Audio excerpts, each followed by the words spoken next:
Today, I am in Delito Island, another one of the Venetian islands, and this is the biggest Venetian island. Never walked here before, never did a video here before. It's totally new to me, even though I've lived here for 15 years. And since this is the largest island here, I'm probably only gonna walk the north side of it because there's so many little side streets and stuff in between. And then another day, we'll walk the south side of it. And it's just cool to come here, see new things, guys, and talk about how no one thinks it's a good time to buy a house right now. According to the most recent Gallup poll, only 21% of US adults say it is a good time to buy a house right now. And this is the lowest percentage of home buyer sentiment collected by this Gallup poll since 1978, guys. Think about how long ago that was. Were you born in 1978? If you were, what were you doing back then? What were things like back then that made only 21% of people think in 1978 it's a good time to buy a house and everybody else doesn't think so? What was the difference, right? I'm no historian, but I'd wager to say that today is actually a much worse time to buy than in 1978, because even though inflation was technically higher back then, one thing we didn't have in 1978 is all these crises that we have right now. Like if you saw my video yesterday, we talked about all these things. We have the student loan debt tsunami coming due very soon. We have the credit crunch taking place as we speak and will continue to get worse. We have inflation as well. You might argue that it's not as bad as it was in 1978. We have home prices that are unaffordable for the average American. Rent prices as well in many cases. And guess what? In 1978, we didn't print $6 trillion within the span of a year and a half. So we didn't have that problem back then either. And one key difference I always like to point out between now and back then is even though inflation was maybe technically worse, at least if you go by the government's numbers, right? One thing that was better is the wages back then actually kept up with how bad inflation was, which is something that we're not seeing today. So to me, it's no big surprise that almost nobody thinks it's a good time to buy a house right now. And since they've been doing this poll, it's only dipped below 50% of the people saying it's a good time to buy a house twice, ever. And the other time is right now in 1978, guys. So you're talking a span of 45 years that people haven't thought that things were as bad as they are today as they were 45 years ago. Just in 1 year, the percentage of people that think it's a good time to buy went down 9%. This survey results are from Gallup's annual Economy and Personal Finance poll, which they did between April 3rd and 25th of 2023. Furthermore, the survey shows that the opinions are pretty much broad across the board when you're talking about people in different regions of the country, their home ownership status, their income, education, even political party.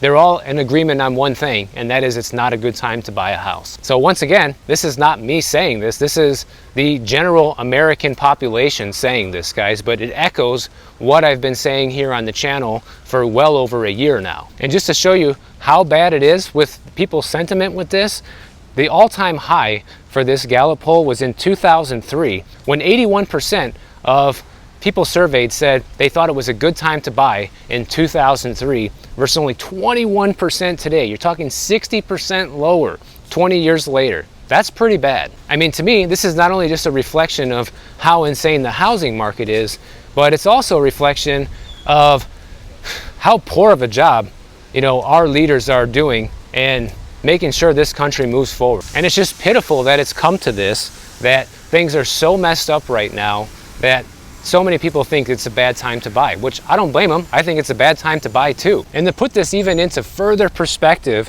during the 2008 financial crisis, even back then, 52% of the people thought it was a good time to buy. And people can argue all day long that that was way worse than what we're going through right now, but yet people thought it was a better time to buy than it is right now in 2023. This should be sounding the alarm bell to everybody who's out there considering buying right now. Now, coincidentally, last time I was here about a week ago on the Venetian Islands, we talked about how people are saying, you know what, I don't care anymore. I'm gonna buy anyways. I don't care about any of this stuff going on because I just need to get a house. I can't deal with this anymore. And I'm tired of waiting. I'm tired of all the headlines. I'm just jumping in, all right? And interestingly enough, along with this poll, the amount of people who think home prices are going to continue to go up has also dropped substantially as well. In fact, just a year ago, 71% of people surveyed said that they think home prices are going to continue to go up. Well, now the number's down to 56%. So 15% less people now think home prices are going to continue to go up. But that's still more than half of people think home prices are going to continue to go up, guys, which is pretty curious to me, given how insane this environment is right now, that many people think prices are still going to go up.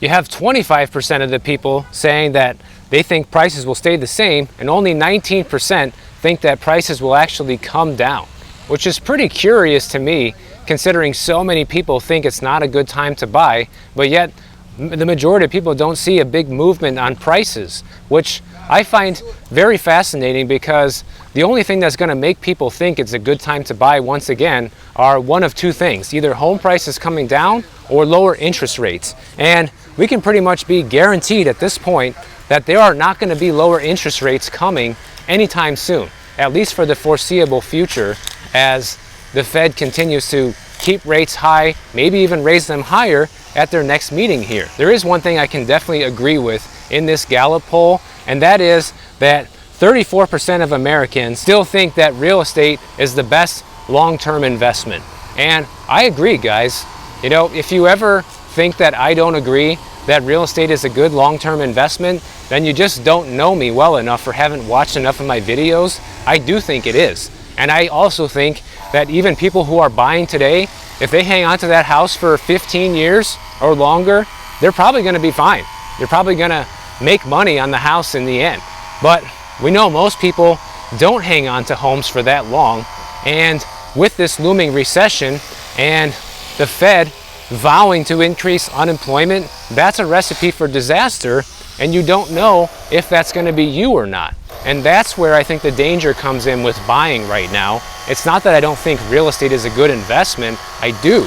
I just think it's a dangerous investment right now for many people looking to get into it. And too many people look at their house as an investment rather than what it is. It's a place to live. It's not an investment, guys. Because the reality is, if you don't rent your house out as an investment property, it's not an investment. It's a liability. You're paying every single month to live there. You're paying the expenses, the utilities. It's a liability. In order for it to actually be an asset, it needs to put money into your pocket.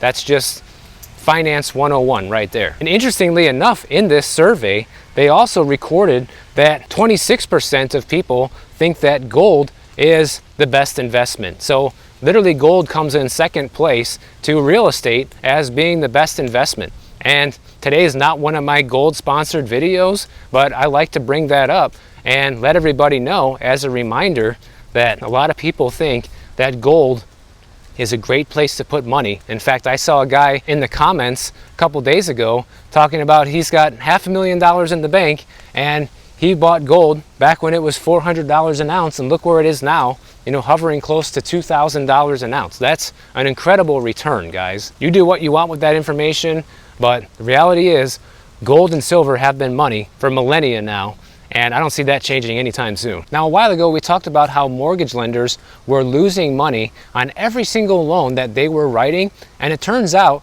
as of the first quarter of 2023, that is still the case, guys. In fact, in the last quarter of 2022, lenders recorded record losses when it came to mortgage lending. That is astonishing. Right now, according to data from the Mortgage Bankers Association, the average lender lost about $1,972 on each loan in the fourth quarter, and you can see just how bad this is getting in terms of how much these banks are losing, because they're averaging almost $2,000 in losses per loan right now, whereas last year the average was only $301 per loan. These guys' losses have went up, almost tenfold at this point. It's no wonder so many banks are going to be pulling back and we're going to be having this credit crunch, because they're combating the the Fed's interest rate hikes, which is killing their bond portfolios, and on top of this, now they're losing money on writing loans. I mean, what kind of lender is going to want to write loans in this environment? No doubt this is a beautiful house, but I'm not surprised at all that they can't sell it because they bought it in 2021 for $5.3 million, then turned around and listed it for sale less than a year later for $9.6 million, have gone through several price reductions, and now they're down to $7.4. It's still on the market, and this is a great example to see just how fast your property tax bill can change. They went from $14,000 a year to a whopping $76,000 a year once this property got reassessed at the new purchase price. I just keep wondering when I see houses like this if they're ever actually going to sell, considering anybody can just look at this and see like this is practically a flip. They were asking almost double for it in less than a year, and people aren't buying it. Now, I think part of the problem with these lenders is there's just too much red tape involved. Anybody who's ever gotten a mortgage can easily testify that getting a mortgage is a big pain in the ass for the most part. You know, they might as well just request a blood sample and have your DNA records along with everything else related to your financial life attached to that, because that's pretty much how far they probe into things when they're trying to give you a loan, and rightfully so, because they're giving you a huge loan on a property that they're gambling whether or not you're going to pay back. Wow, this one's not a flip. Actually, they've owned it since 1996, and they have a contract. Someone's buying it. Price was $8.9 million, and these guys were paying $13,000 a year in property taxes, pretty similar to what the other house was paying until they decided to buy it for $5.3 million. So the new owner of this house is easily going to get slammed, probably going to be having close to a $100,000 a year property tax bill. But the reason I think a lot of these lenders have too much red tape is because it says that the average cost per loan on their end is $13,000 per loan written, even though a lot of the underwriting has been automated now. So to me, that just means there's way too many fees associated with getting a loan. And that's always where I thought that the blockchain technology could really come in and make real estate transactions a whole lot easier, not only when it comes to the mortgage side of things, but transferring title and everything like that.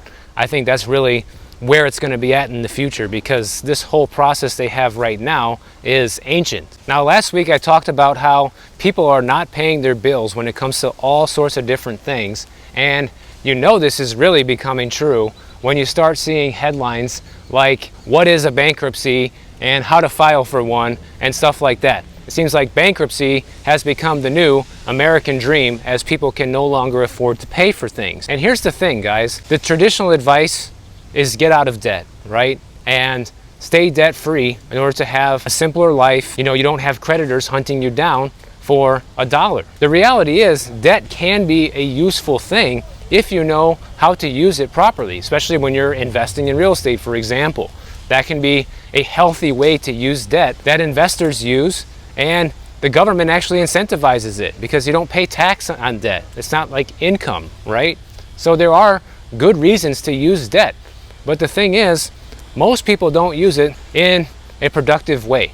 They use it in a destructive way that basically ruins their lives to the point where they need to actually file a bankruptcy. Now, I'm not going to get into all the different types of chapters of bankruptcy, because this really is not my expertise at all, but I wanted to bring it up because so many people have been filing for bankruptcy. So first of all, a bankruptcy is a legal process that individuals and businesses can lean on as a way to eliminate all or a portion of their debt. The reality is, when you do this, it's going to have implications on your financial health, okay? It's going to have lasting effects on your credit score and can prevent you from securing new loans in the future, even a place to live, guys. If you're trying to get into a rental, for example, and they see you have a bankruptcy on your credit, that can be just as bad as having an eviction or a foreclosure, all right? It's not good. Now, they say that people who should be filing for bankruptcy are people that are receiving the harassing phone calls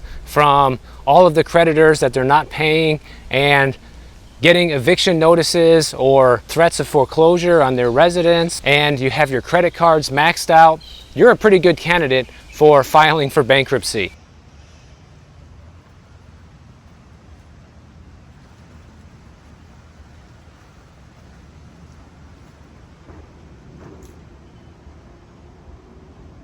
apparently there's some pros and cons to filing for bankruptcy, and a couple of the pros would be that once you do file, then the harassing phone calls and letters are supposed to stop. And the other thing is that some of your assets could be protected depending on the chapter of bankruptcy that you file for. But like I said earlier, the downside is that bankruptcy will stay on your credit report for close to 10 years, and it's not free either. You need to hire a bankruptcy lawyer to be able to do this. And the reality is, because this can be so damaging to your credit, that this is supposed to be a last resort type of thing. You should be looking at other things first, like debt consolidation or working out debt repayment plans with your creditors and things like this.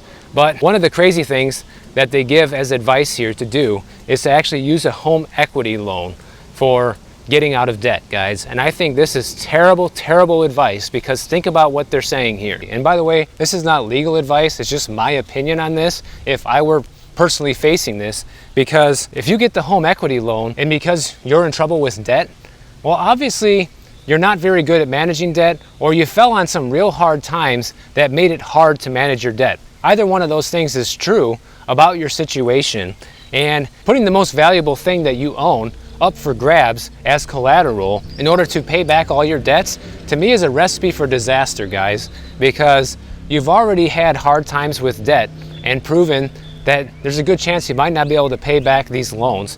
And getting the home equity loan is going to be no different, unfortunately. And I think for most people, it's going to be just a matter of time before they default on that. And now they're going to take your home, and you're going to have bad credit, and you're going to have a foreclosure on your record as well. To me, this is even worse. On top of everything else, you're going to be homeless and still destroy your credit and your borrowing ability in the future. So if you have a chance to do a bankruptcy where at least you forfeit your credit score, but you're still going to have a place to live and they don't take your house, to me that's a much better deal any day of the week than putting your house up as collateral and then eventually defaulting on that and having no place to live and all the other financial problems that are going to come along with that. So just my opinion, not legal advice. Obviously, if you're ever in this situation, you should consult a bankruptcy lawyer to see what's the best thing for you. Now, the last thing is, we talked about how Florida banned China from buying real estate here, as well as some of the other non-friendly nations, okay? And there was a survey recently of 1,500 adults in the US, lots of surveys lately, but I think all these data points are fascinating, and I like to review them with you guys. So they surveyed 1,500 adults, and 63% of the people surveyed said that they support what Florida's doing right now, and 35% of people said they're in strong favor of this. So real heavily opinionated towards doing this. In fact, only 8% of the people surveyed were totally against this. So the vast majority of people are in favor of what Florida is doing. And within this survey, they also asked Americans if foreigners in general should be able to buy real estate here, and a whopping 49% of people said that foreign nationals should not be able to buy real estate in this country. And I thought this was interesting, mainly because I've seen a lot of people that you guys watch my videos say similar things like this in the comments. So I wanted to just check in with you to see if you back this up, if you feel the same way, that no foreigner should be able to buy in the United States. Now, obviously that would send home values plummeting, especially with how much foreign investment we do have here in our country. So a lot of people would be really happy about that, because we'd finally be able to afford homes again. But I'm sure a bunch of investors would not be happy about that, because now the values of their portfolio just got sliced in half. So let me know what you guys think. Are you on board with Florida banning China from investing here? Are you on board with a complete all-out ban of all foreign national investment into U.S. real estate? If you enjoyed this video, make sure you click the bell notification down below. YouTube will alert you every time I post a new video. And if you don't want to wait, check out my next one on the screen right over here, and I'll see you in the next one.